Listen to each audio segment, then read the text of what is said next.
өзү түндүк тиркемесин ачыш керек болот. Биран ачыш керек болот да, авто деген ошол жакта бүт толук маалымат чыгат. Биринчи киргенден кийин биякта ошо унаага тиешелүү бүт кызматтар көрсөтүлгөн. Ичинен биринчи эле эң башкы айдоочулук күбөлүктү онлайн түрүндө өзгөртүү кызматы. Бул кызматка киргенде бул өзү описание аталышы бар, эмне жөнүндө канча сом төлөнөт жана кайсыл кызматтар, сервистер аткарылат экен. Бул баракчасында болсо арыз берип жаткан жарандын өзүнүн ЗАГС паспорт системасынан жана ошо унаа системасына категориялары көрсөтүлөт да, алмаштырып жаткан жана статустары. Бул текшерүү баракчасы эле. Кийинкини басабыз.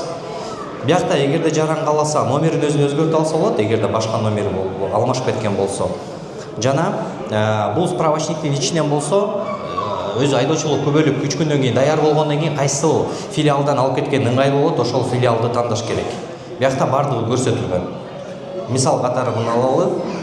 Жана эмне себептен алмаштырып атканын өзү жоготуп алган боюнча же болбосо убактысы келгенде дагы алмаштырыш керек болот да 10 жыл өткөндөн кийин. Кийин астында Кыргыз почта аркылуу доставка кереги барбы же кереги жокпу? Эгерде жок болсо жаран өзү келип алып кетиш керек болот тандаган филиалдан.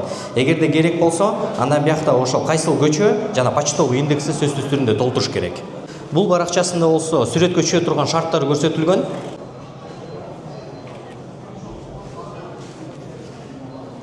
Кийин сүрөткө түшүп туруп, жашыл кнопканы окейди басасыз. Бул паспорт системасынан ошол жарамы же ал эмес экенби текшерилет да. Анткени бул эмнеге жасалган? Башка бирөө алып одуңузга айдоочулук күбөлүк албаш үчүн.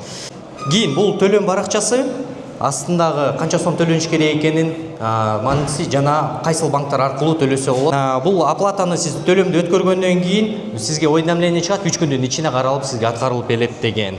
Ошондо биз сизге мисал катары көрсөтүп берейин. Биздин бир жараныбыз бүт этаптарды өткөн болчу. Акыркы азыр бир гана ошо айдоочулук күбөлүгү даяр болду. Биз аны азыр колуна бербей, бияк атайын даярдап кармап турганбыз, сизге көрсөтүп берели депчи. Өткөндөн кийин бардык жашыл болуп калат. Кийин азыр ал жараныбыз өзү айдоочулук күбөлүгүн алгандан кийин бул да жашылга айланат дагы. Эски айдоочулук күбөлүгүн жокко чыгарып туруп, жаңыны колуна берет.